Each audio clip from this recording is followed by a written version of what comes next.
Uwi na kami guys. Kahit bagyo, hala, pasok pagid. Kahit walang benta. Guys, nag-shopping ako today. Guys, pumasok pa rin kami kahit bagyo.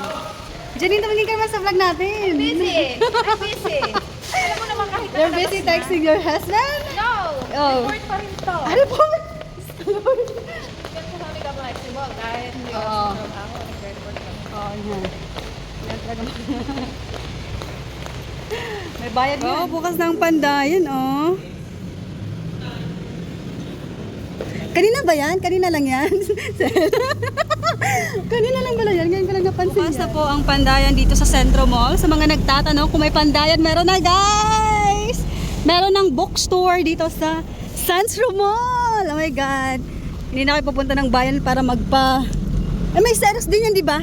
Yes, may Xerox din ang pandayan. So, open na yung pandayan dito sa Centro Mall. Dito mamimili na inyong mga school supplies. At sa mga nag-Xerox, di ko alam kung available yung Xerox nila. Pero dati ay may Xerox sila. Yan.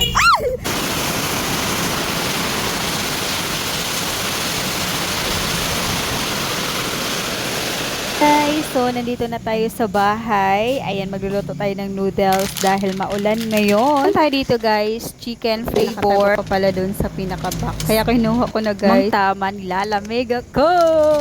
Alam nyo ba guys, wala masyadong nagpamassage sa akin kanina dahil maulan, baha, kulog, kidlat. O ito na guys, luto na yung ating noodles. Mabango-bango at medyo masarap. Let's eat! Ganitong panahon guys, ang sarap talaga kumain ng noodles. Lalo na pag mainit yung sabaw, tapos may bahaw.